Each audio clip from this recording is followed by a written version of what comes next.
Well, I think that's going to do it, guys. What's the best part of the turkey, the skin or the meat? I like the skin. Definitely if it's fried. Yeah. Oh, yeah. I'll fight you for the skin, dude. I'll fight you. You don't want none of this. You don't want none of this. Okay. All right. Yeah, it's time to it's time to go. It's time to get off of here. We've got Happy Thanksgiving, everyone, for real. Hey guys, it's Terrence Mann. You're listening to Hear the Spear, presented by Noel Game Day. Go Noles. Hey, what's up? This is Peter Ward, aka E-Dub, in the house. We're listening to Hear the Spear, presented by Noel Game Day. Go Live, go Noles. Hi, this is Charlie Ward, and you're listening to Hear the Spear. Go Noles. This is Terrell Buckley. You're listening to Hear the Spear, presented by Noel Game Day. No Bloody. But perhaps better known as the greatest corner to ever step on a football field, Deion Primetime Sanders.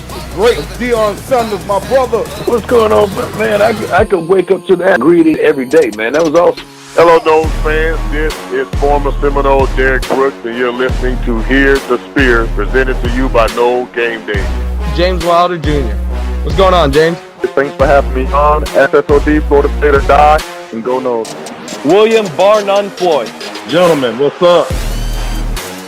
What is happening, guys? It's Logan Robinson from Hear the Spear, presented to you by NoelGameDay.com. We are here on a fantastic Tuesday. We're switching it up like crazy this year, but we're on a Tuesday night because of Thanksgiving on Thursday, so we got to give you guys some content to go listen to on your drives or flights, wherever you're going for Thanksgiving holidays. We're here to give you a good pod to get you also prepared for Florida this upcoming weekend. With me this evening is Austin Veazey, our lead basketball writer in the middle, and then Dustin Lewis, back from his bachelor trip, looking kind of rough, but that's I'm back, baby. Woo!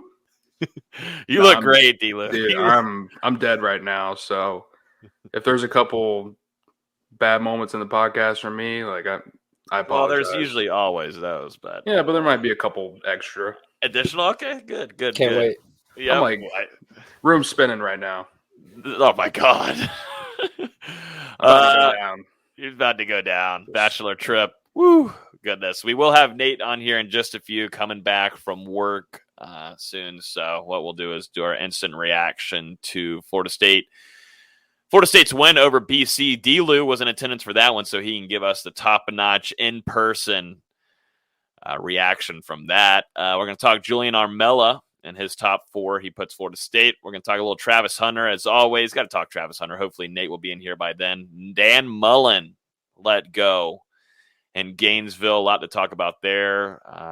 Maybe some quarterback trouble, too, this upcoming weekend for the Gators. We'll get into that. We'll talk about basketball. Florida State absolutely dominating Missouri and Loyola Marymount, getting the first inaugural championship there in Jacksonville. They're back. They're back. They're back. Took 1 week. Only took 1 week. Yep. Leonard's back. And then we'll preview the next two games for FSU with Boston and Purdue. And then for the rest of the pod, we're going to talk Florida State versus UF. I'm excited. This could be, I don't want to say it, this could be our last game preview of the season, gentlemen. This would be really sad. It could be, football-wise. This could be our last one. That's not even a thought in my mind. Why would you even bring that up? It could be. I was thinking about it at practice today. I mean, that's my last practice. That could have been my last practice. I know that we've got at least one more. Maybe two more. You know, Florida State, they could somehow sneak into that ACC championship. I'm joking. Now you're really gone. You are swirling. Austin, get your man. What? Maybe a late playoff contender. They're like, wow, look at how they finished the season. Put them in. No. I mean, a lot of quality losses. You know the value of that. Mm-hmm. Yeah. Always moving up. Yeah, so Florida State, we'll get into it because we got a long show ahead, I'm sure. Can't stop talking. Got to get you guys ready for this big UF game. So let's jump right into it. Before we do that, let's say thank you, as always, to our friends at Celsius. Just random showing them some love here at the beginning of the show instead of later. And then also, as always, you can listen to the podcast on iTunes, Google Play, Spotify, and YouTube. Hit that subscribe button. If you're on Facebook right now, I know a lot of you are out there. Got 60 of you watching right now. Hit the like on the show. share it with your friends, share it into an FSU group you're in. There's thousands of them. So, but anyways, appreciate y'all watching always live with us. Let's jump into it. Florida State absolutely, well, not obliterates. That's a basketball team right now that did their thing this past weekend. But Florida State takes down Boston College up there in Chestnut Hill. Dustin, you were there. How'd it feel? Florida State comes away with the 26-23. Weren't even worried about beating Miami. That mentality was the same for Boston College. Come up, show up prepared, and play well. Hey, well, it was a fun game, right? After that first half, I don't think anyone expected that it was going to be that close. But, the refs did what they did to make it known that they wanted to have an impact on that game. I mean, the second half, it was just ridiculous. I think BC got flagged 3 times over the final 3 quarters, or maybe even less than that. And you had the targeting call on Jamie Robinson, which, the defender's going into his tackle motion, and then the quarterback slides. At that point, with how fast the game is, the defender can't get out of the way. So it's really the quarterback's fault that he took a headshot.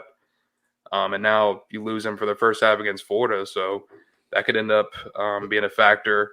You had the missed block in the back that turns into an unnecessary roughness. I mean, just the offensive pass interference on Jordan Wilson. Yeah. The game was so poorly officiated. It was crazy. And I don't know if they were showing it on TV, but during the timeouts, Mike Norvell, just about every time, he was ripping 2 or 3 different officials, bringing them over, having them explain calls on the spot. And he was nodding, but you could tell, man, he wanted to just rip them apart. And obviously Florida State has sent some of those calls to the ACC to be looked at. And the crew on Saturday, I mean, it probably would have been a 40-10 football game until they started just ruining it. And regardless, it was good to see Florida State fight and figure out a way to come out with the dub. Austin, you didn't get to be on the instant reaction with me and Nate. How'd you take away that win? Florida State, once again, on the streak right now.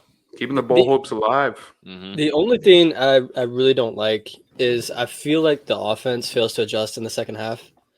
We've seen it a few times in a row where they come out fire in the first half, both against Miami and against Boston College. And then the second half, they just look lost, not getting the yards, not getting the movement that they need. But at least they're getting out to a good enough start in the first half where they can, I guess, coast to a win. But I'd like to see them dominate a game for all 4 quarters. And I get part of it was poor officiating, part of it's adjustments on the other side, but Florida State has to adjust as well. Other than that, really like what you saw, especially on the defensive line. Kier Thomas had a huge game. Jermaine Johnson was Jermaine Johnson.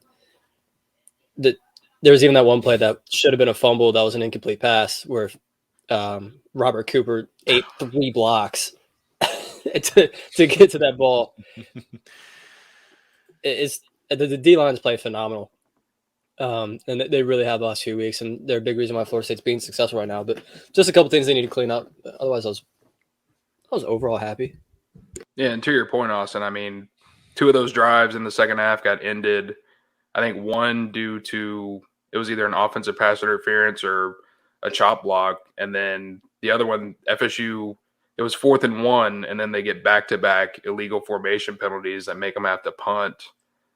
I mean, come on, man. And the BC runner, I will say it forever, Boston College did not get in on that 4th and 1 on the goal line. I was on that side of the field watching. I mean, the man's knee was clearly down. Logan said the TV broadcast had a poor angle. Yeah. And it's ridiculous. Like, how do you not have enough cameras in 2021 to be able to figure that shit out? I mean, every stadium should be decked out with cameras. There's no way that you can miss that kind of play. 4th and goal to make it a 1-possession game at that point in time. Yeah, in 2021, you don't have another camera on the other side of the field. I don't know how that's Seriously, possible yet. I don't know how that's a thing, really, to be better. honest. Shouldn't cost a whole ton. But, yeah, no, I mean, that was the ACC refs. But going into some of the plays, too, like, I want to give a shout-out to Jordan Wilson. And looking back at the game and then watching it live, man, it was pretty fun to watch him and his blocking. Definitely on the touchdown where you got to see Ontario Wilson score there. that was a phenomenal block. And he's been doing that the last 4 or 5 weeks where he's finishing off blocks and allowing great runs for running backs, also wide receivers, and continuing to stay on his assignment. And I got to give a shout out to Jordan Wilson. He had 2 phenomenal blocks in that game, which allowed Florida State to score.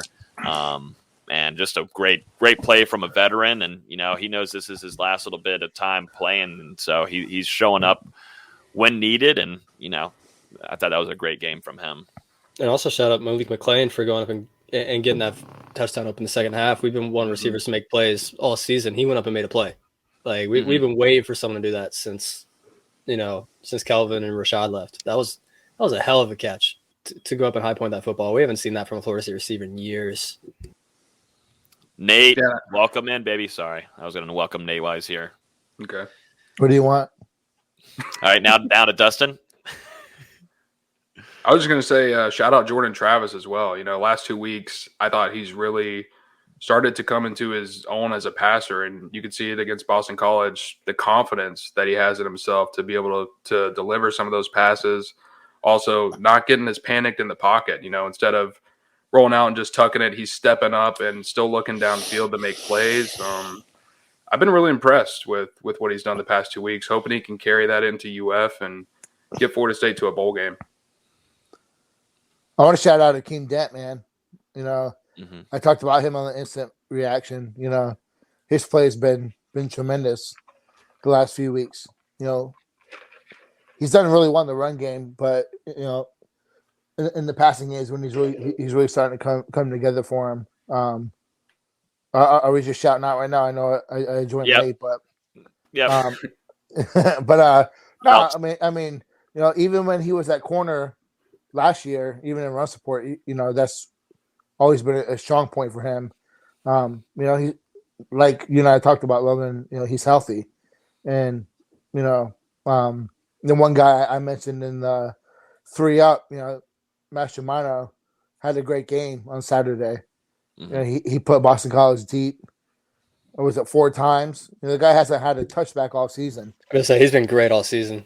For as frustrating as special teams has been as a whole, he's been a steady force, and has done really well for FSU. That's why I had to shout him out in that 3-up because the fact he has no touchbacks and he has nearly 20, inside the 20. You got to give him a tip of the cap, but. I think the biggest disappointment it was that interior of the offensive line. Brady Scott's is such a drop off, even from Bavion and Love Taylor. It's such a tremendous drop off that Florida State. They can't go into this Saturday with him playing, and if they can make a bowl game, they got to figure that out because it's just too much of a drop off. And frozen already? We lost it's like a Nate. record, bro. Already this early. Usually it's already. No, you're coming back. I think we might. Now you're a robot, though. I think it's just the internet, but you're slowly. Kind of looks like you're munching on a muffin right now. Looks like you just opened a surprising email. Yeah. Like, looks like I just got it fired. was like a good surprise. Yeah, it looks like it's a pretty good one. Or mixed reviews, like maybe smiling because of the pain. Yeah, maybe. Or like That he looks just like got a shot. as well. Yeah, with his arm sleeve up, looks like he just got the But vaccine. continuing with Nate's point, when it comes to the offensive line, I feel like that's one thing that we talked about coming into the season. Florida State couldn't afford injuries to those top guys because they're still building depth behind them and establishing what this rotation is going to be going into years forward under Alex Atkins, who, hopefully will stick around for as long as Florida State will have him. And, they're going to need the guys like Devontae Love-Taylor, Dylan Gibbons, Maurice Smith, and Bavion Johnson to man that interior and be healthy. You got 2 games left at this point. I think everyone in college football, not just Florida State, is banged up, is dealing with some sort of ailment. And it's just like, is it serious enough to hold you out. Everyone is playing hurt. And shout out that last comment about Kalen DeLoach. He's made such great improvements this season. In this game in particular, that safety was super impressive. Just shooting that screen, avoiding both blocks, and getting that hit stick it's an impressive play. We haven't seen a linebacker at Florida State make that play since Terrence Smith. Just great play. He had a really good game on Saturday. Yeah. Shout out to Kalen DeLoach. I don't know what Nate's face is right here, but very scary. Very scary. man. DeLoach's been balling, man, for real. Yep. He's been Florida State's best linebacker this season. That play, on the safety, he came from, I think, 7 yards out and just right through. It was just a missile. Right through the freaking ball carrier, man. Right through. It was super impressive. When I got home after work, that was one of the first plays I went back and watched was that safety. I'm like, that was a hit. Mm-hmm. He brought the lumber on that one. Dude, he brings the energy. I mean, Robert Cooper talked about him early on after practice in one of the interviews, saying that he is an energizer bunny of that defense. And, he's not only that, brings the energy, is hitting his right spots, but he also goes down and tags guys for the defensive line, left, right, where you need to be, which hole you're supposed to be at, which gap you need to be before the play. So he's turning into a leader, too. I know you already hit on the refs. It sounded like when I was coming in. But what do y'all make of that? I'm glad Norvell kind of mentioned it. With I'm so tired. I'm drunk. What? Guess people are not going to understand what the hell you just interrupted for. But Leslie says that she thinks someone's drunk on here. So I don't know who it is, but I wish it was me. I wish it was me, man. I wish you got from work. It'd be fucking nice. After the day I had. Have to deal with us. Just drink it up. You get to come out of work all day and come hang out with us. You got to deal with Dustin. I don't mind you and Austin, but I got to deal with Dustin, man. Bachelor boy. No, I'm glad that Norvell kind of mentioned something with the trends with particular referees that the outliers and everything. I'm glad he mentioned that because, man, that was an all-time worst fucking game watching. I'm sorry, it was horrible. I mean, not wrong. I was there, man. It was awful, it was worse being in the stands. With all How the frustrating was it watching it in person? Oh, it was terrible. Weren't you yelling? Fans, yeah, I was screaming. I don't want to say what I was screaming. It's up there with that Miami game when Najee Bradham got ejected. I think it's the same consistently worse that game. They just had so many different. I mean, do y'all remember too when Jerkovic had the ball hit out of his hand? They called that he called that a throw. That was not a throw on the review to me. That was not. He was not throwing the ball. Makes you wonder. I don't think it was close enough to overturn it. That guy's such a Clemson fan. Makes you wonder. Yeah, no. So he has affiliations in his family with his daughter or niece. His daughter graduated from. Daughter graduated he's from all Clemson. He's all about Clemson. Yeah. And obviously would not like Florida State. Allegedly. Allegedly. Allegedly. I was going to say allegedly to stay safe. I mean, it's probably true because, that's the same crew that officiated Jacksonville State. Yep, Florida State versus Jacksonville State earlier in the season. 120 penalty yards, was it? Something like that? So those are the two outlier games of the entire year, and there's only one thing in common with them. So they suck. ACC sucks. Telling my dad the whole time Florida State's got to get out of this conference. It is. Yeah, apparently I didn't know who the ref was on Saturday because I was screaming at Jeff Flanagan, and then I figured out that he wasn't even the ref. So, no, he was not the ref. Nope. That was funny. Hey, here's always good flip flop here, going from ACC officials to uniform changes. Sage is asking, kind of random, but any word if uniform changes are coming in the near future? I don't think anytime really, really soon. But I think they're in the works of making some tweaks. Let's see here. But yeah, any last thoughts on that game before we move on? Anything else? Do it one more time. One more. Please. And then one more time after that. Nate, I'm going to ask you one question. Yeah. Do you like legacy recruits? It depends sometimes. Sometimes they're worth a take, and sometimes they're not. not every legacy recruit is worth recruiting. But in this case, I need to hide Julian Armella is, Marvin Jones Jr. is, those would be some good kids, Devin right? Bush should have been, Devin Bush should have been, but miscalculation on their part, on him as a player in college, but things happen. But yeah, I'm digging it. Okay. Well, thank you for that answer there, because we're going to jump right into a legacy recruit that put Florida State in his top 4. Yesterday, Julian Armella has FSU, LSU, Alabama, and the Florida Gators in his final 4. He plans on picking pretty soon. He'll actually be visiting UF versus FSU this weekend. How are you about feeling? Because isn't Florida not doing visitors?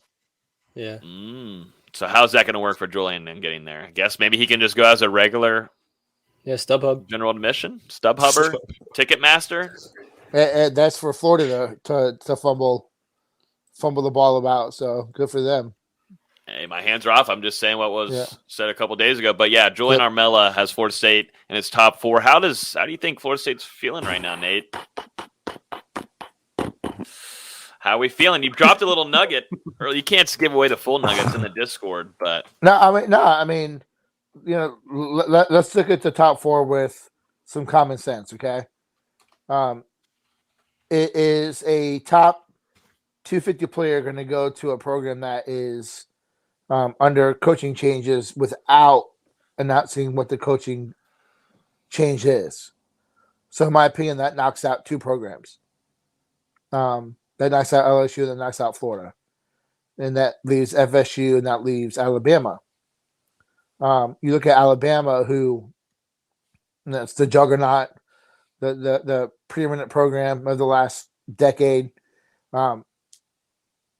They're in a spot Florida State was and has been in before, where you can pick and choose who you want, and that's something they've done.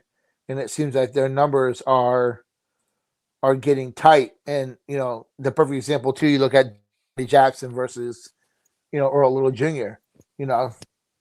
They can't take everyone, and there's been allegedly some talk of Alabama not necessarily recruiting him as hard as they were at one time, which leaves Florida State.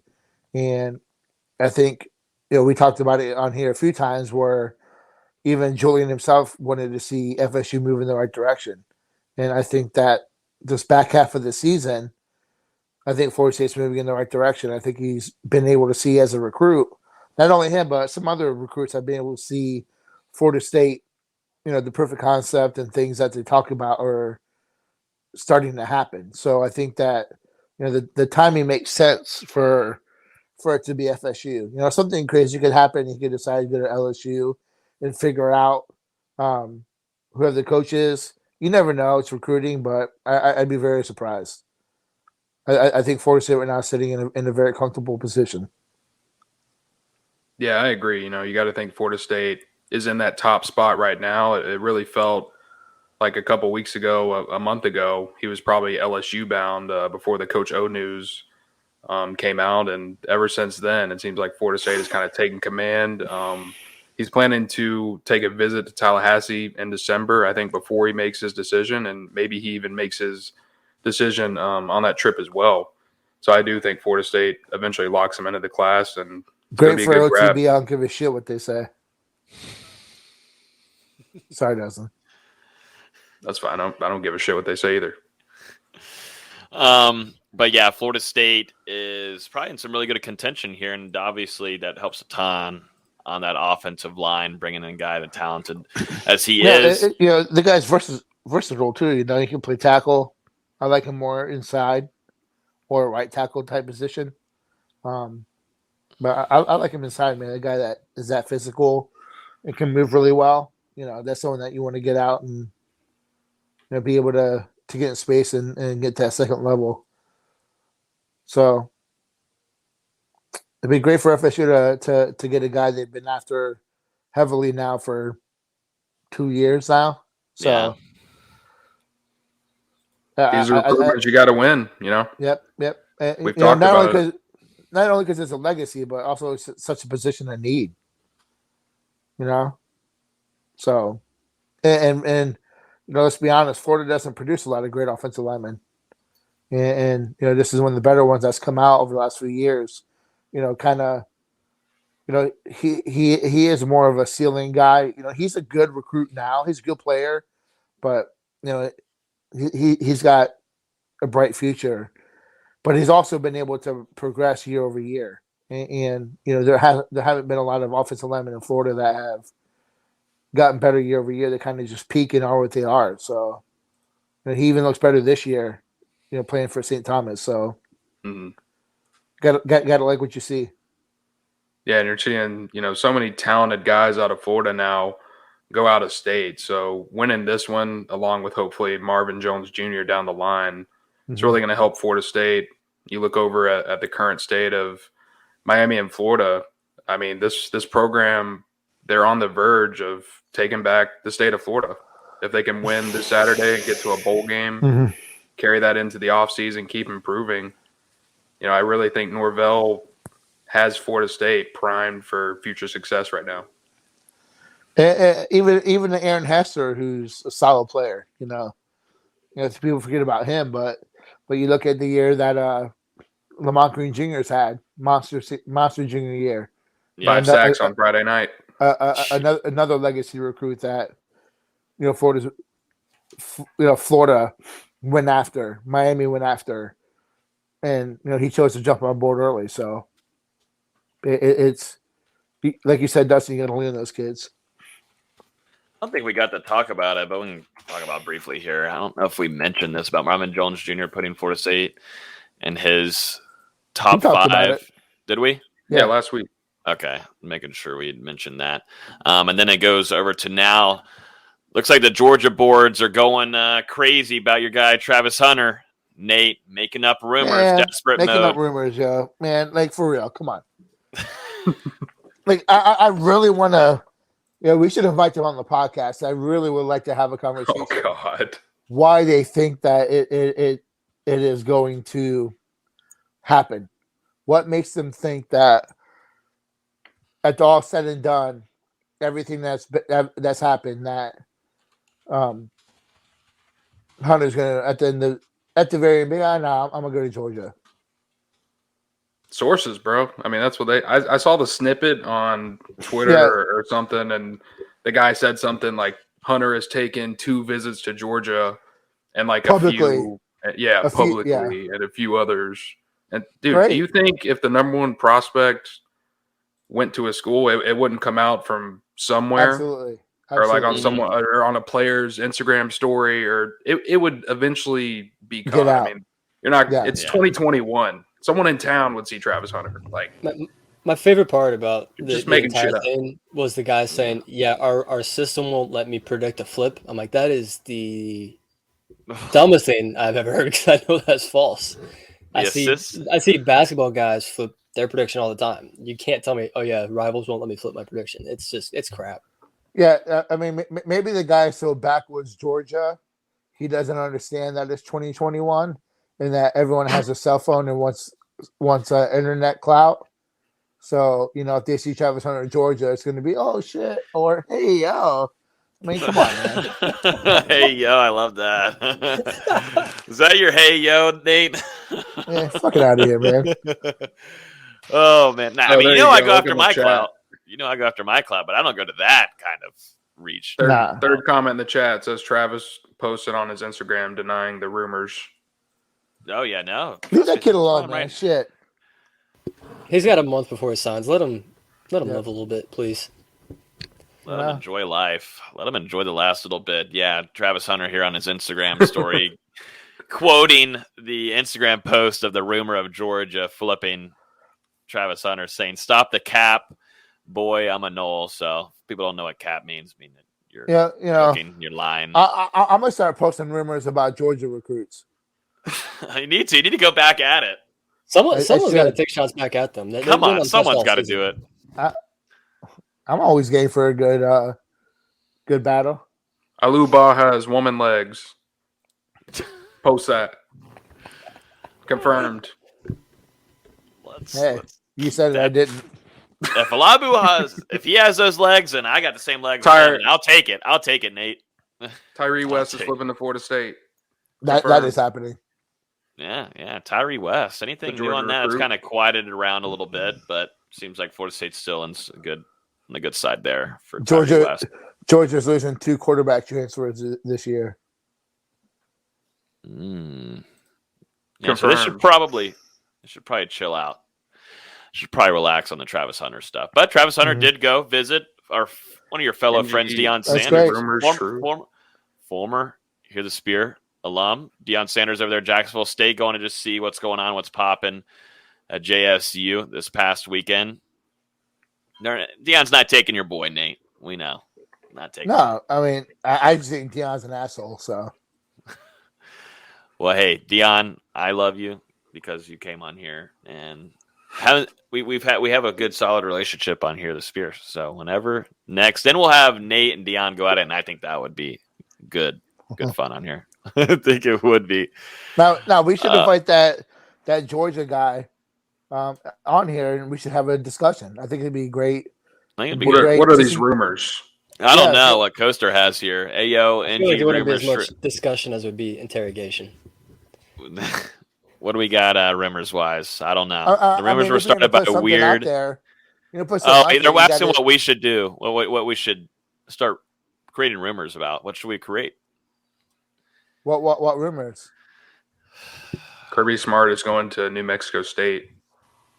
Are you hearing that? What's the source? I did hear that. I did hear that Will Muschamp failed the chlamydia test, and that they think allegedly that he got it from Kirby Smart. So that's the locker room talk, man. You never know, man. Oh man, someone's gonna run with that. Yeah. Micah Pittman is a good question here. Good question here about Micah Pittman, the Oregon wide receiver transfer. Asking about Micah there, and then also about Kevin Coleman. We talked about Coleman. I think we talk about Coleman every podcast. Yeah. But Micah Pittman just entered the transfer portal from Oregon, and Florida State is in contact. How would you like to have him, Nate Delu?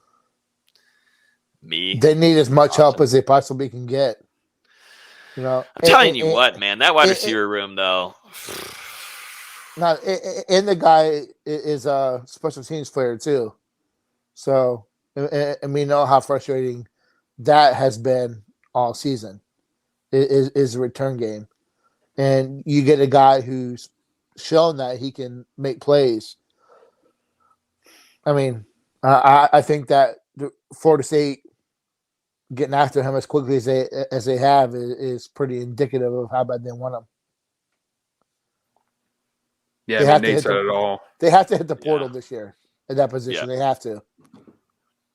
You need multiple new bodies on top of, hopefully Kevin Coleman, hopefully Dustin Hill shows up, and then you do have Devon Mortimer in the fold. Love to see 5 new faces in that room. I mean, I wonder if they go, after a guy like Gibson, who's been committed to Florida, see if they kick those tires again.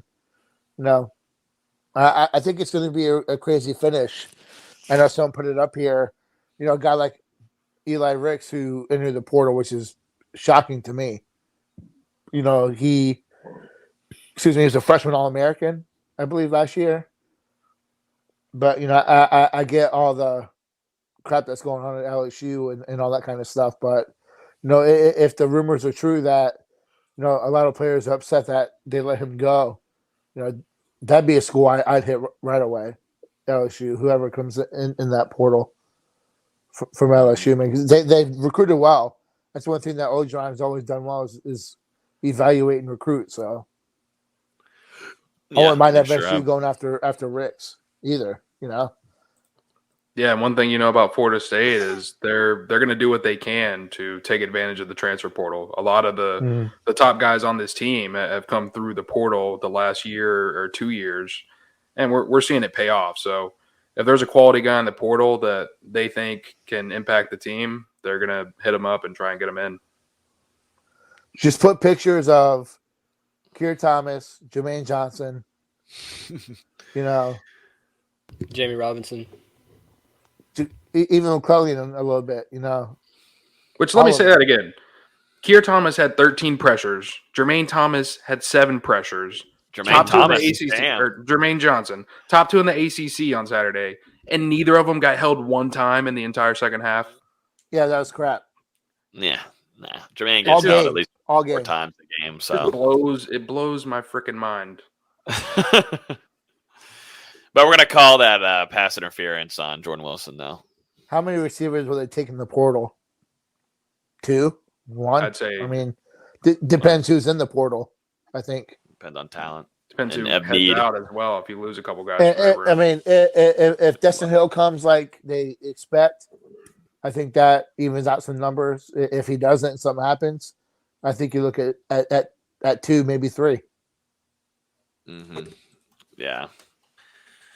I mean, you look at that wide receiver room next year. I mean, it does look good. It does, and if you get Burrell back it does, too, but you still need some experience. Yes, and you need some game changers. Yep. Yeah.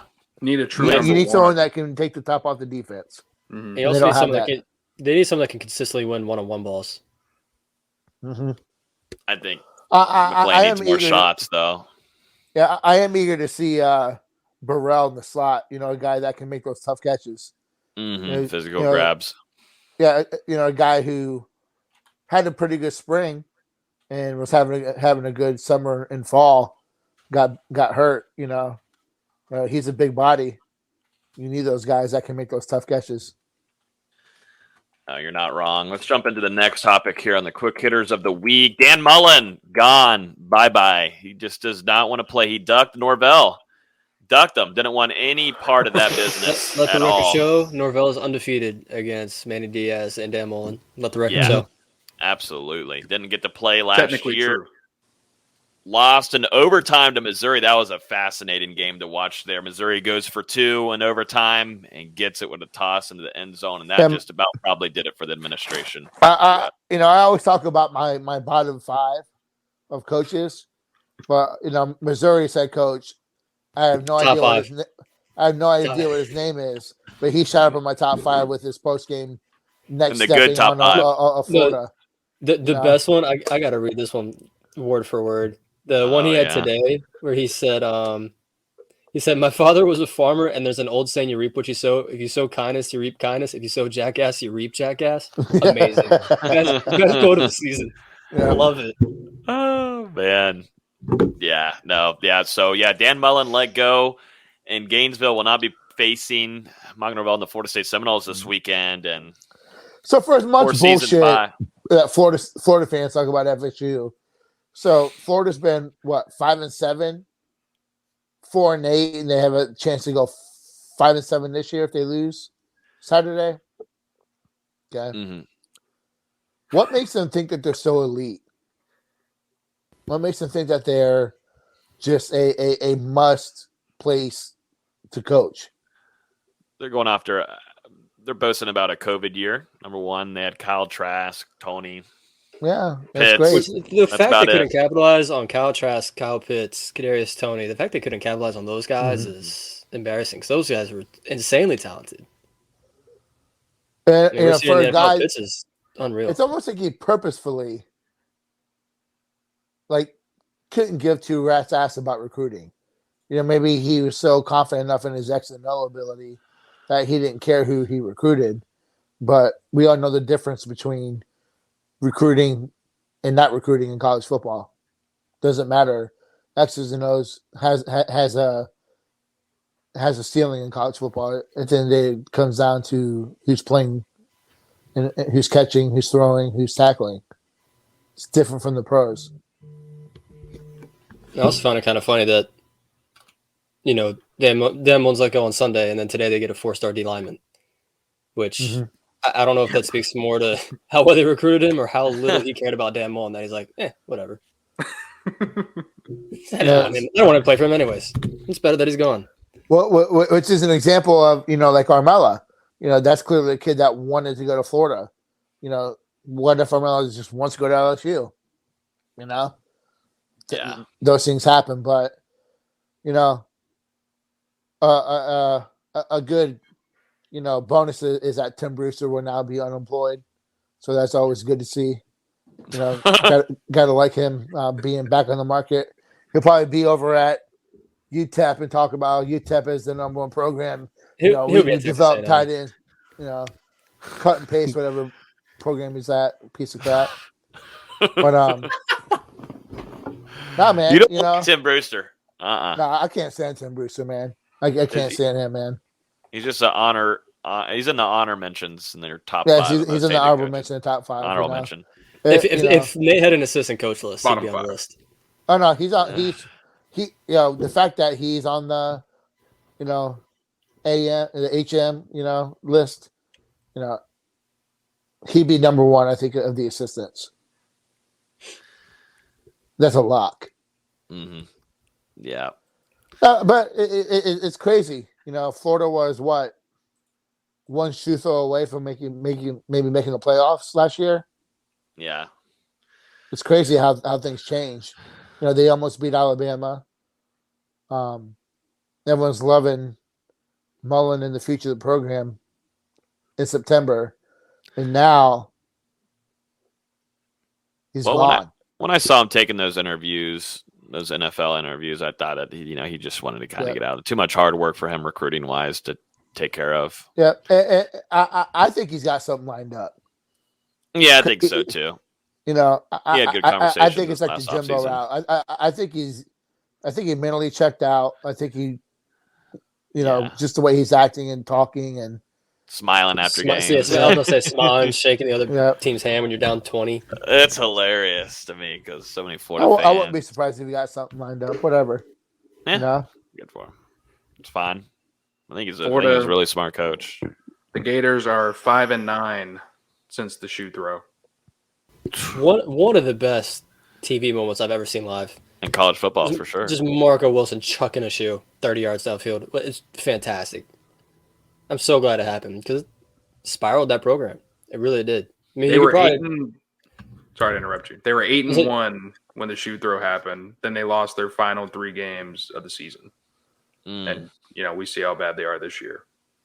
Yeah, I didn't think a lot of people point to the Alabama game where it kind of just crushed their soul a little bit. Probably it's kind of like what Alabama did to us in 2017. Once Francois was hurt, Jimbo was like, "I'm done with this."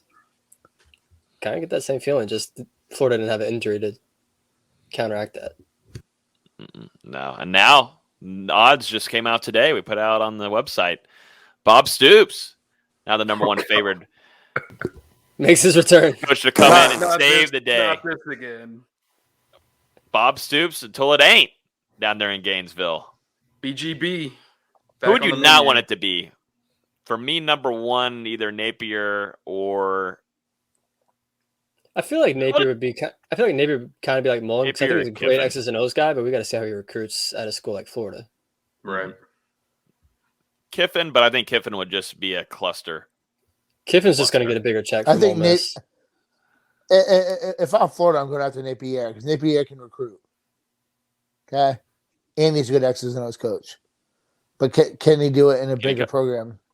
Yeah, that's what I'm saying. Like he's done a great job in Louisiana. Just can he do it at the University of Florida when you're competing against Alabama, LSU, Georgia, Florida State if they get their act together? You're looking at also some big time jobs opening. It could be Miami. If they move on from Andy Diaz, and then you've also got LSU, and USC. Yeah, USC James too. Franklin signed a 10-year deal today to stick with Penn State, so he's not going anywhere.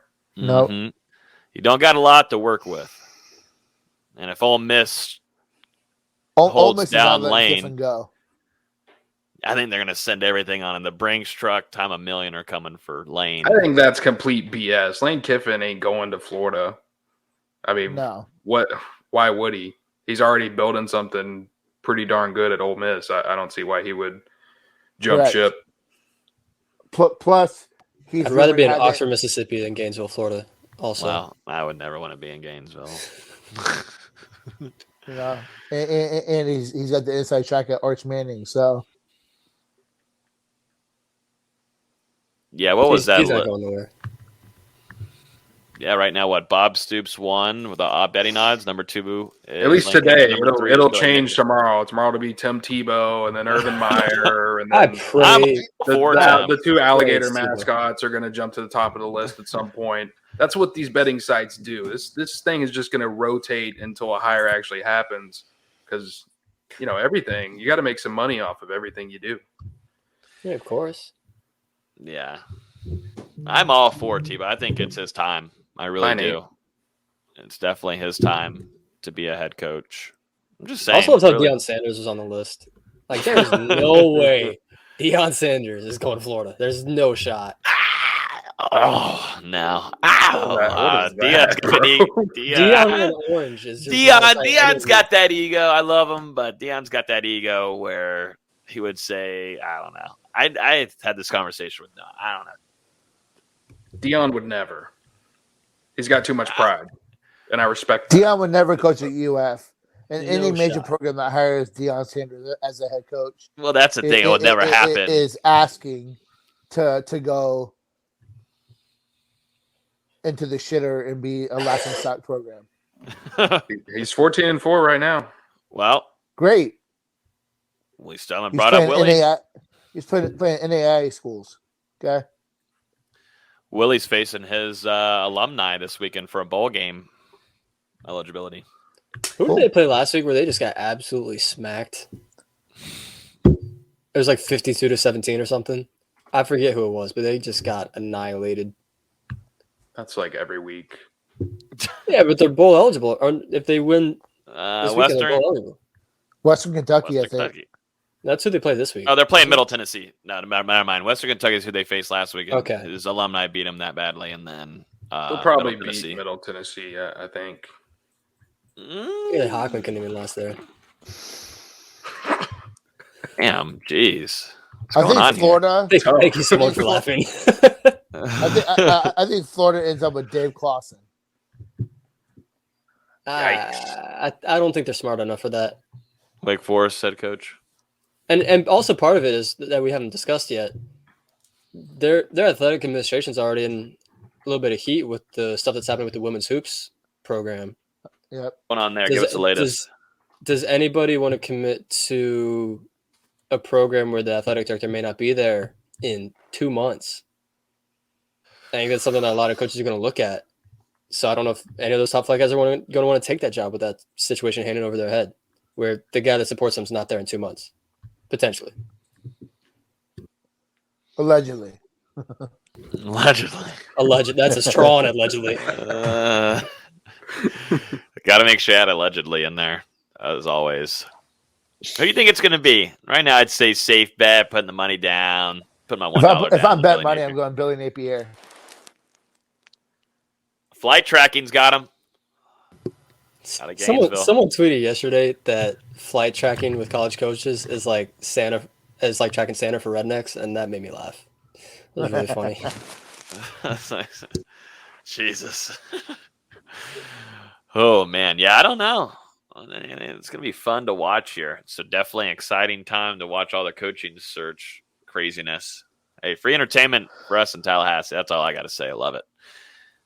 Thank you for the clicks, Gainesville. Let's jump into this before we jump into basketball. Emory Jones, this kind of broke out earlier. I got some news this afternoon, early afternoon, around 3 o'clock, that Emory Jones was injured in a practice earlier this week in Gainesville. Seems to be now more serious than what I was first informed, and may not be available on Saturday. As we know, Anthony Richardson was injured while dancing in a hotel room before the South Carolina game.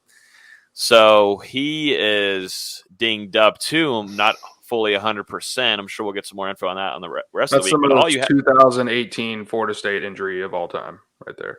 That is a injured while dancing. Willie, injured while dancing. Not sure why that hasn't been brought up more, but FSU fans, get on it.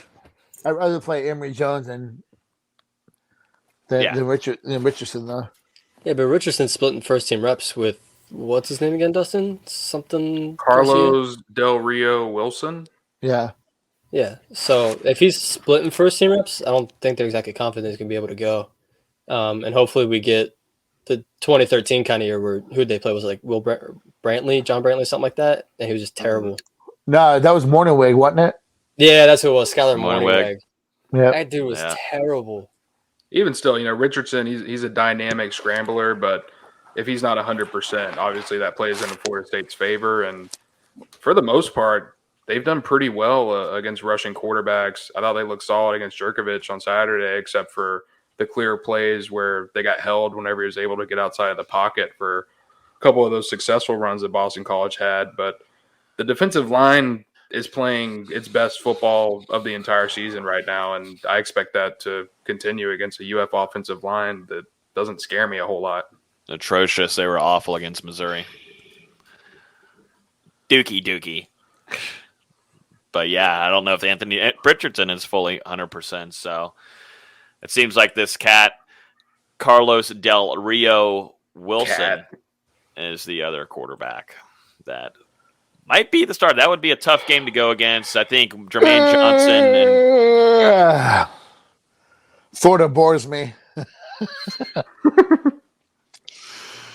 Seems like Jermaine Johnson and Keir Thomas should be just licking their chops. Jermaine's already going to be mad after not being named a finalist for the Benrick Award. Yeah, bring that up. A few of the players in there didn't even play half the Kayvon season. Thibodeau, who's played 5 games. I haven't even watched the game. Kyle Hamilton, who, deserves it.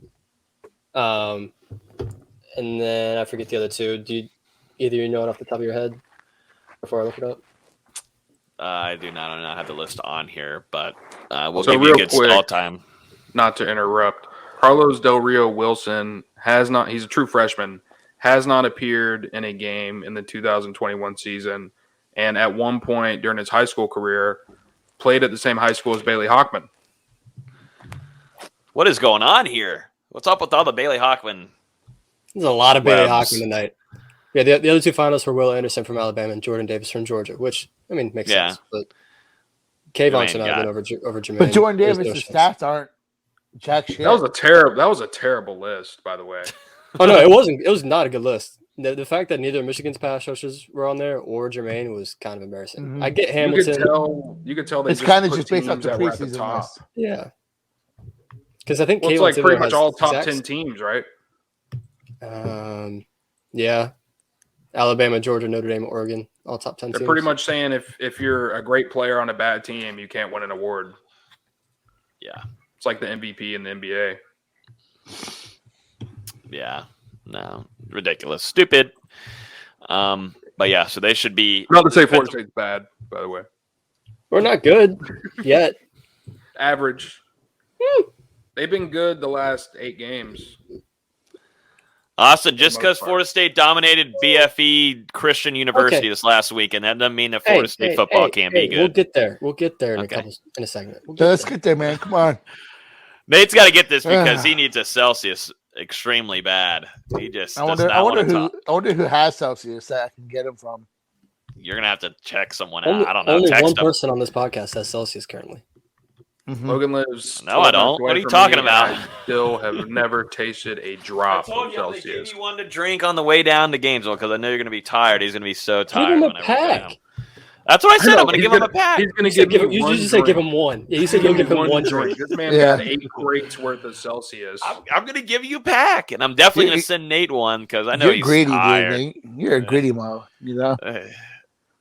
Why is the company in his name again? We're all going to get screwed. Hey, here's the deal, Dustin. You got to get excited about Florida State. True. You got to get excited about Florida State basketball because Austin believes they're back and they're dominating. They never left. They just What are you struggled. telling me to get excited for? They just played a bad game. Because you texted me the other night and said something about Florida State basketball. I said I couldn't watch them while I was in Boston. No, you did not. There was something else you said about Florida State basketball. I'll tell Austin when we get off the pod here. Man, let me check my text message. You might have been drinking, but possible. Yeah, but Austin, Florida State takes care of business in the inaugural Jacksonville Classic. UNF didn't even played in their own stadium. It was nice to have that, but yeah, Florida State back in their bag. Caleb Mills, I'll tell you, is really fun to watch, and John Butler. I feel like taking care of business doesn't emphasize enough what happened this weekend. Florida State just flat out dominated the entire weekend. Beat a pretty good Loyola team by 28. And then you followed up the next night by beating an average Missouri team by 23, holding both teams to a combined 37% from the floor, forcing 41 combined turnovers. The defense was just unreal all weekend. Just getting passing lanes. You really saw in the Loyola game where Loyola would drive, and as soon as they touched the paint, there's 3 Florida State defenders on them. Just couldn't do anything, couldn't get shots up, couldn't get passes out. Just dominated on defense, and then the offense finally started clicking in the second half of the Loyola game. They had 5 straight possessions with a made 3. They were just finally hitting those open shots that we've been seeing them generate all season. At least they were making them, and it spread into the Missouri game. They started off 9-2 in the first 4 minutes and just didn't look back. Missouri was outmatched from pretty much from the get-go. Their best player, Kobe Brown, only attempted 7 shots just because he was swarmed all game.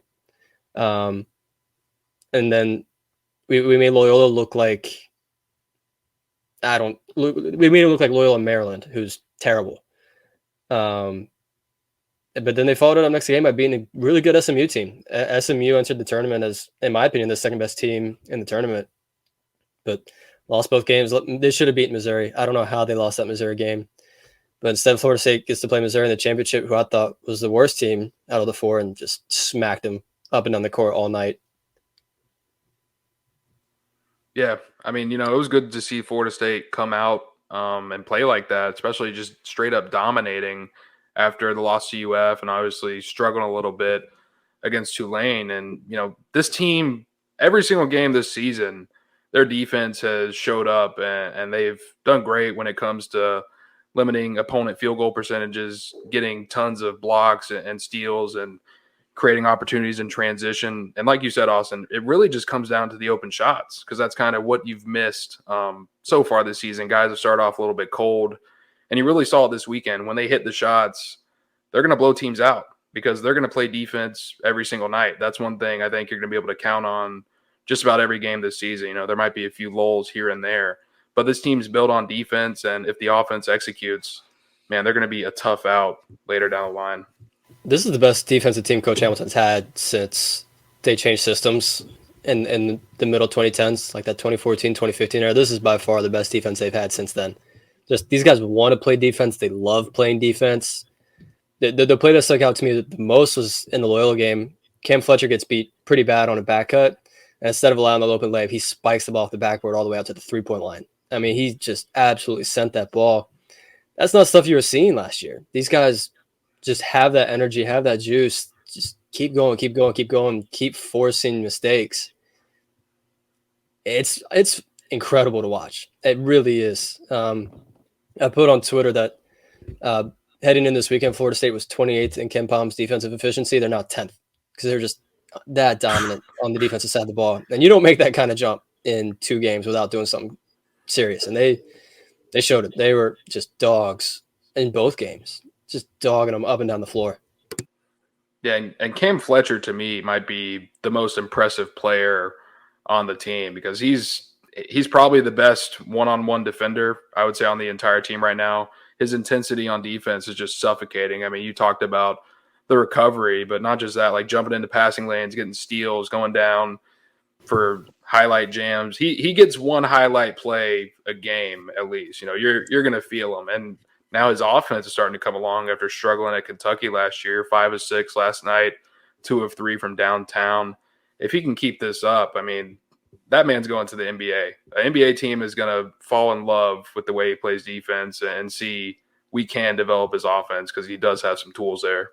And I feel like we're not giving a couple of the freshmen enough love. Matthew Cleveland and John Butler are also just amazing defensively. How many times have we seen the last couple of games where they dig in on a ball handler and just strip the ball away just effortlessly? We saw Matthew Cleveland just took the ball like it was nothing, like stealing candy from a baby against whoever Missouri's ball handler was. I don't even know. These guys love playing defense, just absolutely love it. And the more havoc they create on the defensive side of the ball, the easier things are going to come on the offensive side of the ball. There's still times here or there where they overhelp, like especially the young guys, they overhelp on a 3 and get caught out of position. It happens occasionally, but when you're turning opponents over on a third of their possessions, you're going to live with a bad play here and there. It's unreal to watch defensively right now. And hopefully they can keep it up because we'll talk about it here in a second. But they got a really big game next Tuesday. I'm excited for it. Oh. I'm excited for it, Dustin. You know what I want to happen. So, Whoa. Well, no, the season isn't up. The season, Florida State's season, doesn't weigh on the balance of what. I need one more W in basketball. I can get all the W's they want. So You mean you need one more football W? correct. One more football W, and then basketball can do their thing. Yeah, basketball can have at it, and then good luck, Ham. I need one more. Well, are they gonna get a win against Purdue? Because that's going to be a very tough matchup. Come on, Boilermakers. First, they got to get past Boston University tomorrow, which may not sound a lot, but they're picked as the Patriot League favorites. Who, if you've been watching a Patriot League and the ACC games so far this year, may want to watch out because Navy beat Virginia first game of the year. Army's giving team some fights. Colgate beat Syracuse last week. Patriot League's sticking it to. Gotta brush your teeth. Patriot League's sticking it to the ACC right now. And Boston's a really experienced team. 5 of their top 6 scorers are all seniors, and the one that's not is a junior. Really experienced team. Florida State's probably going to be a little bit tired after coming off 2 straight games in 2 straight days. So is Boston U, though. Yeah, same thing. sure. They played in back-to-back Jacksonville. days. Not to interrupt you too much, but I really think tomorrow it's probably going to be an ugly game to start. But I do think, Florida State, they've got so much depth, and they dominated these 2 games over the weekend. They didn't have to play as many guys, as big of minutes as they normally would in close games. So as it goes on, you'll see FSU separate, probably win by double digits. I mean, Boston dominated their games too. They beat Northern Illinois by 18 and then followed up by beating Sam Houston State by 13. I don't know their roster, but do they have the depth and the type of rotation that Florida State has? They play 9 guys consistently. They've got 9 guys averaging 12-plus minutes. Well, I don't care. They don't – and they honestly have a little bit of size too. They don't go as tall as Florida State's towers do. But, I mean, everyone that plays is 6'2" and taller, and they've only got one guy that's shorter than 6'4". So I drove by Boston University this weekend. All right, they're not beating Florida State. I saw their they're not going to beat them, but like you said, it's probably going to be an ugly game where it was like kind of tired, kind of have dead legs. It's going to be one of those games. Did you spit on their buildings? I flex on them. What are you flexing? What did you have to flex with? Your gray shirt? I mean, not much. Slides? I was wearing so many sweaters that it kind of looked like I lost something. Cap? My goodness gracious. Nate's just shaking his head, wondering if he should have gone back to work tonight. But yeah, get us to Purdue. That's what we want to hear, Austin. Purdue game's going to be – it's going to go one of 2 ways. It's either going to be a slugfest. Teams are trading blows. It's like a 62-61 kind of game. Or Purdue's absolutely going to wipe the floor with us and win by 30. There's not going to be an in-between. Purdue is so damn good. And I just mean so good. Their rotating bigs of Trevion Williams and Zach Edey are mismatched nightmares. I fear whoever they put on Zach Edey because he's just going to absolutely toast all of our 7-footers. Then you combine that with Jaden Ivey, who's preseason All-American on a lot of lists. He's a really dangerous player. Then you also have Sasha Stefanovic. I hope I'm pronouncing it right. They've got 4 guys averaging 13-plus points. It's just a dangerous team. Hopefully it's a competitive game because this is one of Florida State's few chances for a resume-building win just because the ACC sucks right now. It's absolutely terrible. Granted, you follow college basketball more than I do. But you really think this is an FSU team will get blown out by Purdue? Purdue's so good. They beat – I don't think Carolina's good, but they beat Carolina by 10 on the road. Mm-hmm. Who else did they just beat someone else. They just beat Villanova, who is also really good. So they get a week off. FSU gets a week off before Purdue, right? Yeah, which is going to be helpful. And Purdue plays Omaha on Friday, if I'm doing my math right. That's not going to matter much. It's a nothing game. No. That's a tune-up game. I think it's going to be competitive. You know, I really hope so. And these guys have the mentality where they're not going to quit. But Purdue's, I can't say enough. Purdue's so good. Hey, well, put your stamp on it. We need a prediction on it. Prediction will come in my article on Tuesday morning.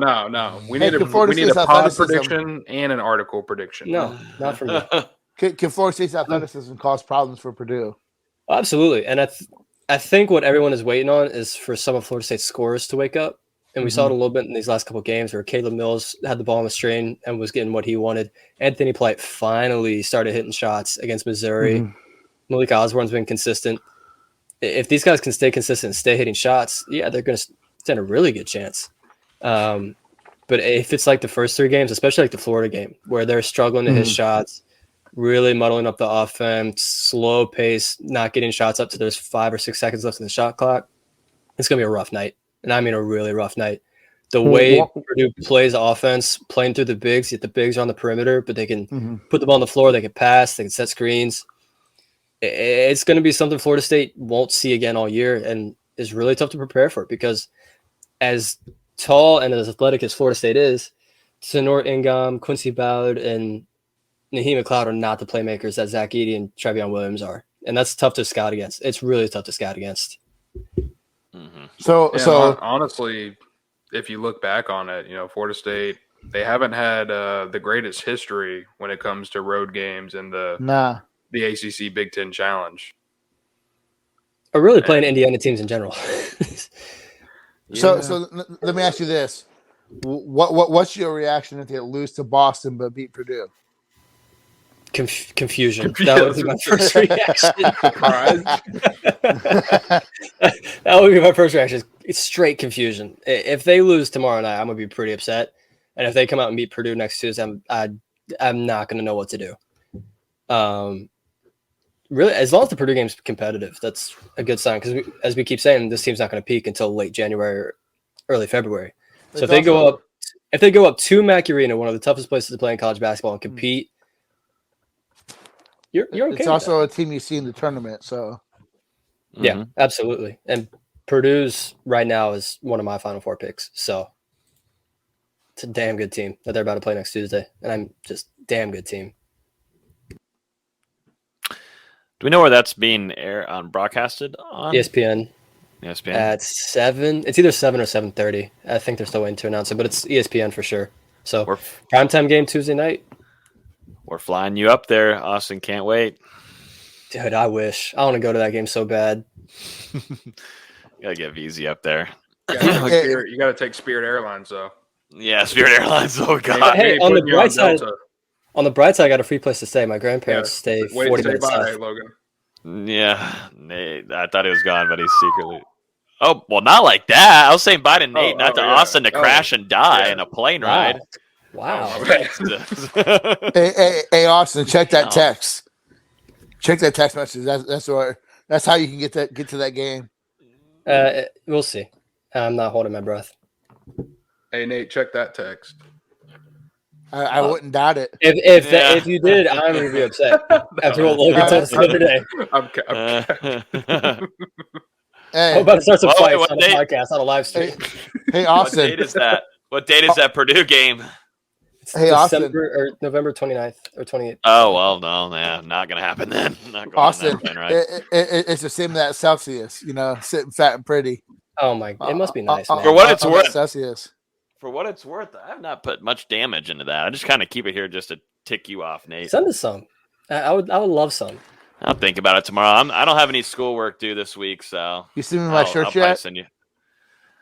You want polos? Well, no, he wants the shirts. I'm gonna spend my whole day tomorrow at FedEx. I told you to send me large shirts, dude. He said, "Well, you get like bank out of that." I'm gonna send you 4 shirts, Nate. I'm going to give you some Celsiuses. It's going to be like a whole box you're going to get. A care package. And then a polo. A heart in there. It's going to have a heart. And it's going to have my cologne on the shirts because I'm going to put the cologne on there for you. You can smell me. God. Curve. Straight out of Walmart Curve. Sitting there. Oh, man. All right. Well, let's jump and do this before we send Austin on a Spirit airline flight. Florida State. I'll take a free flight. I don't care. Okay. Well, we'll do it. F it. Who's going on it? We start looking at flights. Go ahead and look for it. Out of Charlotte, yeah, go ahead. Take a peeky poo. We'll send Austin over there. Why not? All right, so let's get started. It'd be a good game to cover, for real. That's what I'm saying. We'd like to have one just of our just guys a legendary there. arena. I mean, Mackey Arena is famous for a reason. You know what's also famous? Florida State. Florida. That's right, baby. Jameis Winston too. Enough basketball bullshit. Let's get to the real stuff. Let's get to the good stuff. This is why we're here. Could this be our last game preview football-wise? Could this be it? Shut your mouth. Quit saying that. Meanwhile, you're the one picking Florida State to lose this weekend. For reverse jinx purposes, as I've said on multiple podcasts. I don't care. I will say this every episode. Florida State takes on the Florida Gators this upcoming weekend without Dan Mullen in attendance. This will be premiered on ESPN. Broadcasted, same thing. Florida State still an underdog in this. I think it's still the Gators are still favored by 3 points, Nate. They were favored by 10 points heading into this when Dan Mullen was that was the head laughable, coach. dude. That was hilarious. Whatever, dude. Yeah, Great. I don't know how I'd much that rather FSU go into this game as an underdog. Yeah, no. So Florida State comes into this as an underdog coming into Gainesville. A lot of the line for both teams. Both are fighting for bowl eligibility, but it's like one team and the other one is on the downward spiral. And Florida State Kinda like is that Miami game, right? Sorry to interrupt. Yeah. The downward spiral of Florida State. No, Miami was going down. But they were coming up. What do you mean they were coming up? Going in that game, Miami was in a downward spiral because Manny is probably about to lose his job this offseason. Now you're going into a UF game, another rival who's on a downward spiral. Van Dyke was leading them to the next national championship. Not anymore. not since he played Florida State. Jermaine Johnson, really.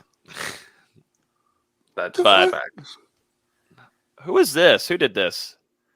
Look at this Gabe guy coming. Gabe coming in on the YouTube chat. What's up, Gabe? What's up, douche canoe? Ban him. Ban him. Douche canoe. Oh, man. This will not be their last game. This will not be their last game. Don't say King Max saying Jermaine and Keir Thomas will play their tails off. This will be their last game. They're playing in a bowl game. Oh, Nate's locking it down here. Moving on. Let's go, man. Let's do this. Yes, Keyston, we talked. Sorry if I said the name wrong, so I'm going to go with Miss Walton there, or Mr. Walton. Was Emory Jones injured in practice? Yes, he was. So that's going to be the big storyline heading to this Florida State's defensive ends, defensive line versus either Emory Jones, Anthony Richardson, or who knows the flying F who it's going to be. It's probably going to have to be Carlos Del Rio Wilson. What a name. What a Pull name. that Can they even comment fit up. that on a can they Pull the even latest comment up. Can they even put that on a jersey? Some guy on Twitter, literally his name, some guy on Twitter or on YouTube says, Austin Veazey looks like he's recording in his closet. You are not wrong. That's what I don't think Austin's not even listening to us. No, I'm listening. That's what the blank stare is for. Jesus. Hey, some guy, spell my name right if you're going to insult me. Jeez. That's how you spell it. How are we feeling about this game? We feel pretty good, huh? It seems to be that way. I mean, wow. Everybody you've got to feel good, right? You know, Florida State, they've been playing some good football recently. 5-2 in the last 7. Florida lost their head coach, fired their defensive coordinator earlier this season, fired their offensive line coach. The Florida other members has of that 8 coaching. coaches, 8 on-field coaches this week. Sorry, Dustin. But regardless, those coaches, they probably know their tenure at Florida is over in the next game or two. You know, when a new guy comes in, he's going to want to bring his own guys in. So I wonder if they're as focused on this game as they should be, and the players as well. You know, there's got to be some disarray going on in that locker room with how swift some of this stuff is taking place. And now you lose Emory Jones. There's factors outside of the game that I think are kind of going to affect the Gators mentally. But regardless, this is a rivalry game. This is Florida State versus Florida. This is a game for each team to make it to a bowl. And I think neither team is ranked. It's kind of like the Florida State-Miami game. This rivalry, it's not at its peak right now, but this is still a big game. You know, when you look back on it, you can say Florida State knocked Florida out of bowl contention. You're going to be able to hold that over their heads all offseason, or vice versa with the Gators if they do somehow win this game. And also it puts Florida State back on top of the state. It gives Mike Norvell and the coaching staff a ton of recruiting momentum to work with over the next year. And it shows that he can win in this rivalry, which is something Willie Taggart wasn't able to do during his tenure at Florida State. I want to comment on this real quick from King Mac. Jermaine talked to us last week and specifically said he will be playing in the bowl game. So unless he goes against what he said, Jermaine Johnson does plan on playing the bowl game. I don't think they said the same thing about Dalvin Cook, and Dalvin went and ate up Michigan. So yeah, but what about Jabril Peppers? There's some guys. How's There's he some doing in guys the league, who are dude? just built differently, and Jermaine Johnson is one of them. You know, a lot of guys have that mindset. I need to go protect myself. I need to go protect my stock. Jermaine Johnson wants to go play for his team. And those are the kind of guys you want on your roster, especially in this day and age of college football. I think that this is everything sets up for FSU to get the W. You know, even with Mullen, I thought it was going to be a tight game. Because you know, for everything, you know, again, I said it 100 times, I'll say it again. You know, he is a good X and O's coach. So, you know, I felt that this was going to be a competitive game. I think that, you know, this will test the cojones of what's left at Florida. You know, if these players give a shit, it's going to be a tight game because it's a rivalry game. If they've packed it in, you know, this is a game that Florida State can dominate because as they did against Miami and Boston College, they have a major advantage running the ball over Florida. Florida is not good at all when it comes to run defense. It might be one of the worst run defenses that Florida State will play this year. You know, in my opinion, one of the bottom 2 or 3 for sure. And I think that's going to be the major difference in this game. I think that Florida State is going to be able to control clock, control the pace of the game, and I think they're going to run all over Florida. You know, this is a Florida team. It's just a matter of one team is super confident right now, moving in the right direction, has something to play for, where the other team is just dead in the water. Exactly. You know, Florida coming into this game, they've lost 3 of their last 4. Only win in that stretch was the 70-52 debacle against Sanford. I mean, what even was that game? Whereas you look at Florida State, you know, they've proven now that they can go on the road and win. They did it against North Carolina. They've done it against Boston College. And like you said, Nate, I mean, they've got to be feeling good. Jordan Travis is really starting to come together as a passer and beginning to develop into what I would say is a legitimate threat there. You know, I've been really impressed and hope he can keep that hot streak going against UF. I think the running game is going to be able to find some room. I mean, LSU absolutely dominated them. South Carolina dominated them. I think South Carolina ran for 330 yards on them. Yeah. It's been a bad stretch for that entire program. And now to have Jones out, Richardson potentially not at 100%. We'll see if he can go. And then you're starting a true freshman who's never taken a snap at the collegiate level. A lot of stuff is playing into Florida State's favor.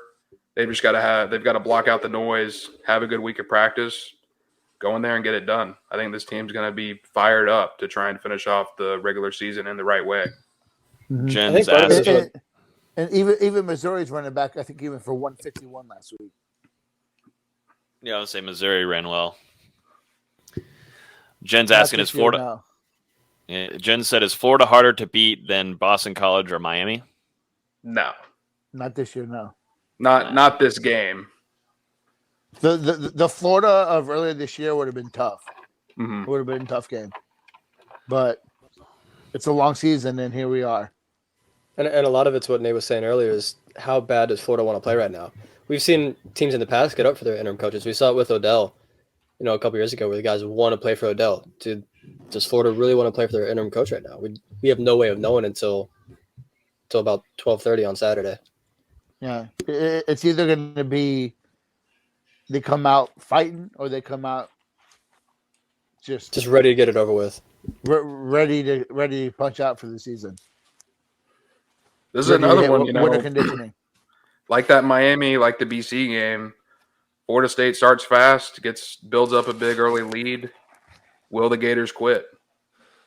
Yeah, like you can put this away early if you really feel like if Norvell wants to, they can. And he was extremely aggressive against Boston College in that first half. I mean, he wanted to keep putting points on the board because the offense was doing fantastic, and he was trusting his defense too to make plays. And man, I don't think for a UF team down like this, I just think you kind of can end it there, and they'll call it quits in the locker room at halftime. Because Odell Hagens, that's a different guy. That's a program guy that's been there. I was just saying so it's long. an example where some teams get up for their interim coach, some don't. We just got to see. Oh no, it's definitely a good example of it's just two different people for sure, and we'll see if Florida wants to fight for who they've got.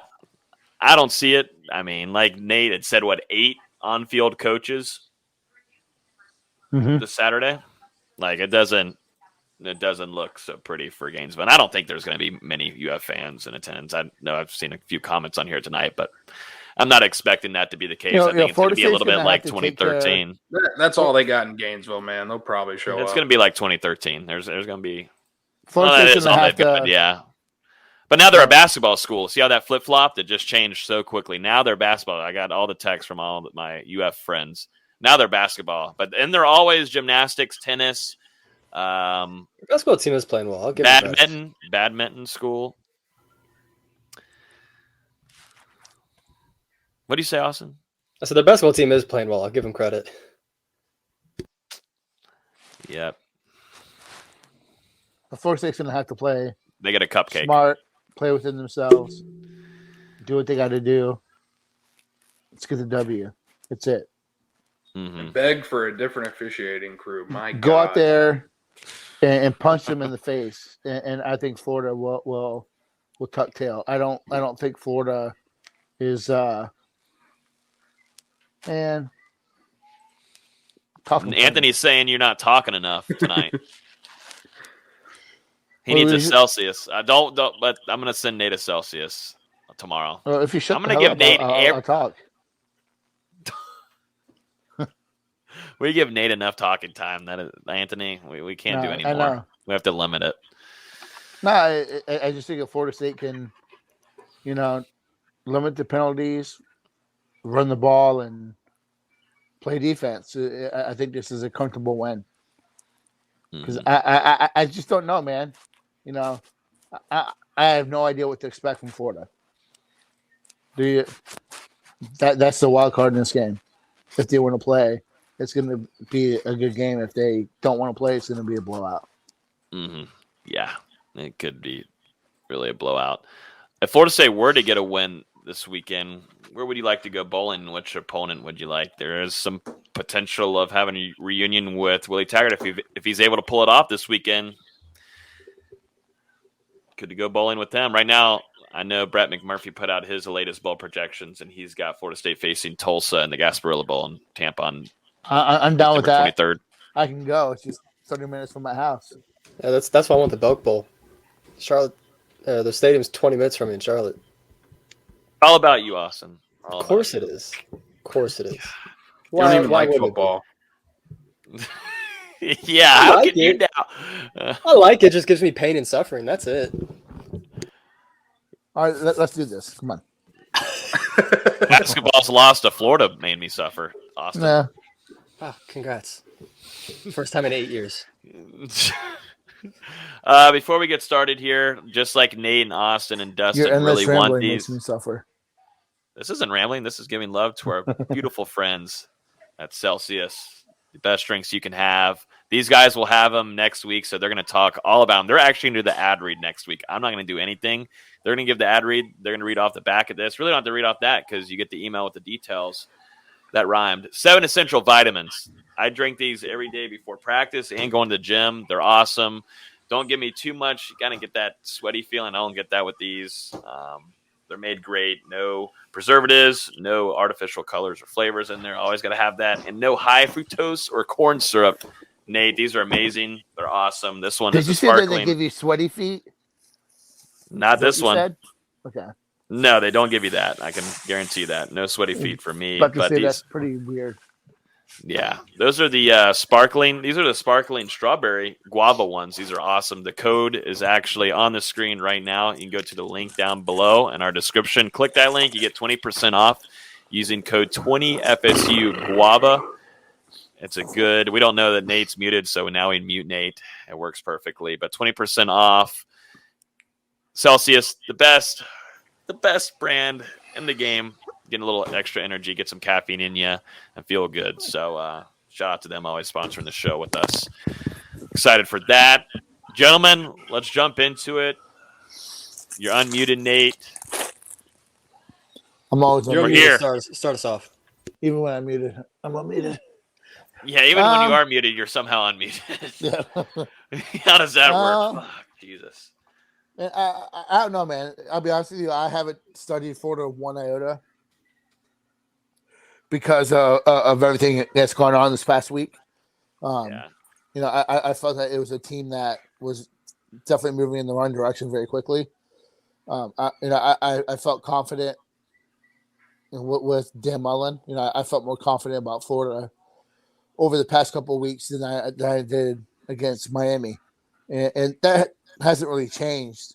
I just don't know what to expect from this Florida team. It's not a great team.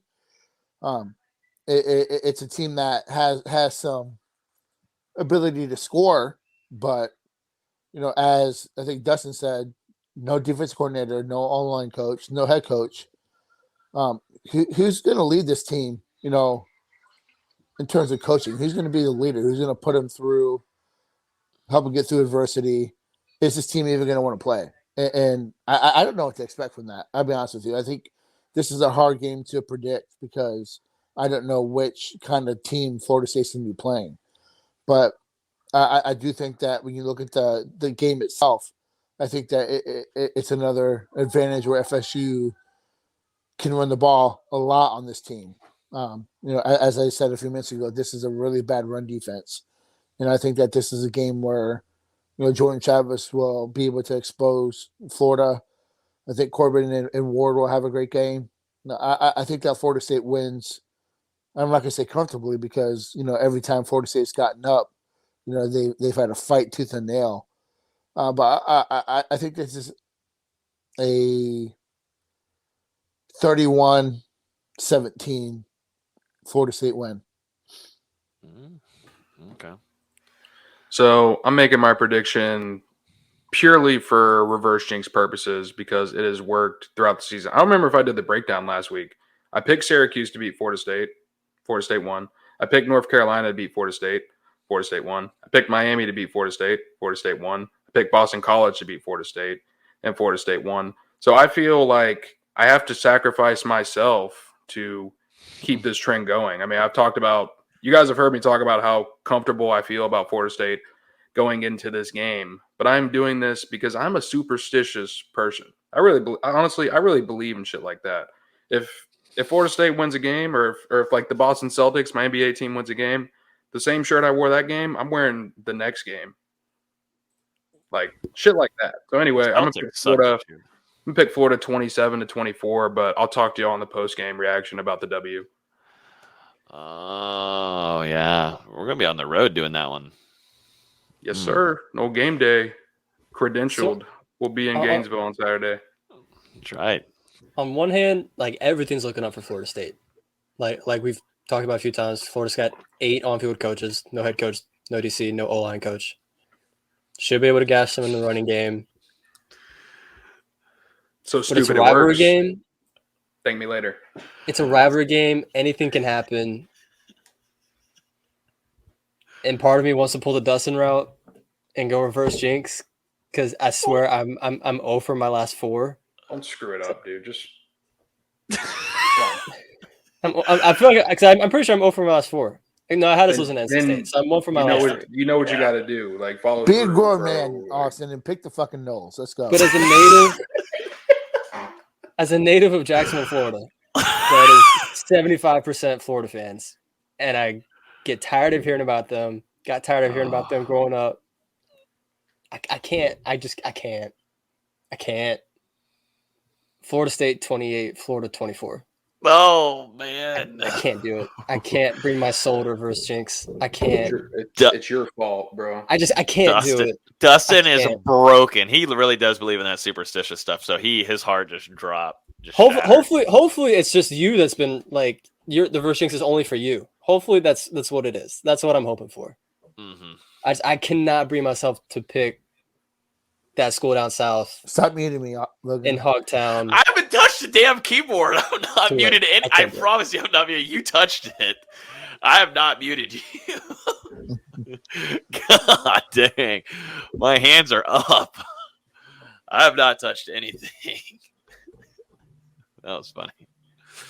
It's funny. Me and Nate are going to go with the same score that Florida's going to get. I got Florida having 17 points, but I think it's not even close heading into the fourth quarter. I think Florida State wins this one 35-17. Florida State fans, they take over the swamp. It's just going to be the last little final straw for Gators, just to slice off the neck there, just like what you do it with lizards and just rip their necks off. I don't know if I'm going to have PETA call me or whatever. I'm going to go to jail for saying that, but wild lizards, just rip their heads off and just call it a day. They just need to go down without any kind of pain. Might get your credentials pulled for that. Be careful. Yeah, I know. That is true. After anything that I do. But yeah, Florida State, I think, dominated fashion on defense. I think Adam Fuller, this is where he just seals it. I think he already sealed it last week and even the week before, but I think Adam Fuller's here to stay. But this one's going to be just the last little step there where he puts his foot down. If they tried out the true freshman, if they tried out Del Rio Wilson, okay? If they tried him out, it might get ugly. It's gonna get ugly. You know, I think it's the complete opposite here. It's not going to be low scoring. There's a chance. I don't care. I don't care if Florida State wins 6-3. I was just going to say that. I don't care if it's 6-3. Just win. For them to get to bowl eligibility is a huge W for the staff, and to go from 0-4, finish 6-6, not the record we all want as Florida State fans, but the fact that they got there and got to bowl eligibility is a lot to be said. The fact they're even in the position, like when Florida State started at 0-4, all we've said is give them a chance to be bowl eligible. That's all we really wanted, and they got there. Credit to them. They've been able to win some games that we didn't think they could win. And now you have a chance to beat Florida on the road. Both teams are playing for a chance to be bowl eligible. Which team's going to want it more? I just want to see them go to a bowl. I don't care if they beat Florida ugly, if they blow them out, if it's a tight game. I don't give a shit. Just get to 6-6 and get to a bowl. Yeah, I think the same. That's the same for FSU fans right now. Just do your thing, take care of business, and Gainesville. I just think it's going to be not so close, really, whatsoever. But yeah, that's going to end off tonight's pod. Any shout out to anybody? Everybody have a great Thanksgiving. Safe travels, right? Everyone but Dustin have a great Thanksgiving. Comment? Not even Dustin, man. You know, have an okay Thanksgiving. Yeah. What's your guys' favorite food on Thanksgiving? Mac and cheese, always. Oh my! You can get that whenever. Oh my god. Rolls. So basic. That's a good. Yeah, I should have said Hawaiian rolls. Ham or turkey? You can get that at Walmart. What are we doing? That's not Thanksgiving food. That's not Thanksgiving. Regular rolls with butter, and you bake them in the oven. That's the shit. Ham or turkey? Turkey. I'm going ham. Ham. It's not Christmas. I don't care. Yeah, turkey. Ham is just Christmas. Better than turkey. Green bean casserole is the best side. Hell Green bean no. casserole is disgusting. That is the whitest thing I've ever heard you say. Yeah. The whitest Green bean thing. casserole? All right, milk boy. Green bean casserole. All right, Hey, where's that milk at, Austin? Yeah, where's the milk? Big cap. We're not defending green all bean What about the casserole. milk? Let's not skip past this. Yeah, Y'all no, where's forgot the to remind milk? me. Where's Y'all the forgot to milk? remind me. That's as simple as it is. God, remember what? Oh my Y'all forgot to gosh. remind me. I told y'all to remind me. You didn't remind me. You can scroll Bro, through I know you text. got milk in the fridge. Run over there real quick. Oh yeah. I did not. Just Hey, down it. So, does your family make the mashed potatoes, or do they buy instant? Depends on which family I'm eating Thanksgiving with. Pretty sure my Or- family makes them. It's my mom's side or Do my not dad's have side? enough seasoning. Does your family make the stuffing, or they buy it? That's a Logan question. I don't need The stuffing. green bean casserole? No, the stuffing. Why am I getting? I have. Yeah, My they my make it. family. Okay, because we already literally sits there established with that Dustin and I are scissors ham guys. and cuts the bread and makes the stuffing from scratch. I don't know what goes into that. I'm not Guy Fieri. I don't know what's going on here. I'm not in cooking class yet at Does Kaiser. your But family- eat stuffing, Does your Logan? family buy stovetop? Yes or no? no, that's made from scratch. I'm talking about my green bean casserole. That's made. That's all I care about. I can believe have Logan, that Do along. you along like with to the get turkey. Fast stuffing moving in your casserole. mouth? That's what we're Stop. asking. I know what's happening. I'm not falling for it. I know what Nate's trying to do. I'm not saying it. Wait, I'm asking you. You're trying to get me with Legitimate a joke. He's trying to He's get me to not. say. He's asking a question. I'm This is a asking you restaurant guy question. asking a question about food. Thank Do you you, know what John stuffing White. is? John White. Yes, I know what that is. Oh. Dustin, curfew. Did you hear that, Nate? Yeah. Get your ass Curfew. off there. You Well, need she to be thought in we were that seen doing you a in 5 podcast days. because we're sitting here talking about stuffing. No, what'd you say, Nate? What did she say? Come on, Nate, say it. Say what? What? I'm lost. I was asking you if your family does real stuffing or if they use it out of a box, and then the Zero wife-to-be damn clue.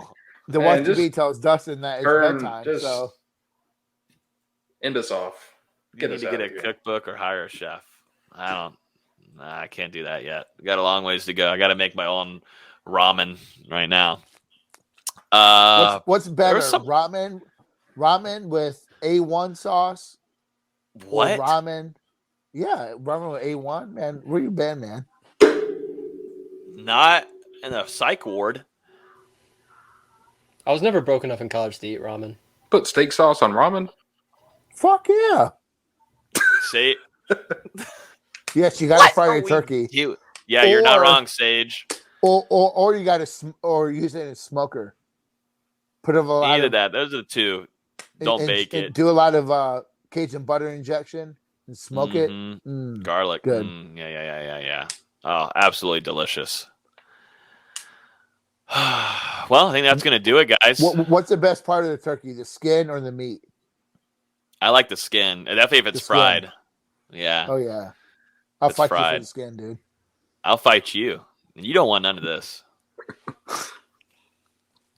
You don't want none of this. Okay, All right. Yeah, it's time to. it's time to go. It's time to get off of here. We've got. Happy Thanksgiving, everyone, for real. For Yeah. listening. 2 plates. Appreciate 2 y'all plates helping us. minimum. Hey, wait, I appreciate everyone, helping us get to that number one, college site That's right. on Sports Illustrated. Appreciate everyone's support. It's all because of Nate. Nate We'll see what Greer, happens NG. next Tuesday. That's the big meeting. That's when we know we're number one for real. It is all because of me. Ever since Yeah. my arrival to Nate Game Day, it has been just a different direction of the website. So Yeah, we Discords, appreciate that. everything, Definitely. notoriety, Everything, just the clout that you brought, Cuss words. Yep. the cuss words, the fights with That's other attempted media fight. members, Yep. the comments section. We appreciate everything. it all. The homemade Pretty shirts. much just The homemade personality, shirt. Yeah, they needed it. personality, They needed it. But yeah, everybody be safe. I'm pretty sure I'm the one who gave the idea for Austin to break his ukulele. Just the motivation. Oh in some my form or God. fashion. No, Don't rip that from Austin. That was No, in his none of own y'all had mind. any Don't clue. come None- after him. y'all didn't have any clue. Don't do that to him. He's gonna go grab a glass of milk. drink himself to sleep. All right, it's time to go, dude. Okay, well, I will try to. Then you keep on bringing up topics. Oh, man. All right, guys, enjoy y'all's holiday. Hopefully we gave y'all enough content to listen on your car ride. God, if you're doing that around your family members, please watch out. This is explicit here. Make sure the you spear. label it that. Jesus. It is. It's always labeled explicit. But hope everybody has a great week. Enjoy the game this upcoming weekend. If you see us in Gainesville, come say what's up. I won't be giving you a Celsius, but I'll give you a wristband. But yeah, seriously, everybody have a fun, safe week. And we will talk to you guys during the instant reaction on Saturday afternoon. Peace, y'all. Happy Thanksgiving. Go Knowles. Travis Hunter? Buck, Florida. Okay. Travis Hunter? No comment? No, Travis Hunter, yeah. Best ever. Welcome back. Mama told me not to say a word. 17.5, same color t-shirt. Mama told me not to say a word. 17.5, same color t-shirt. Mama told me not to say a word. 17.5, same color t-shirt. Mama told me not to say a word.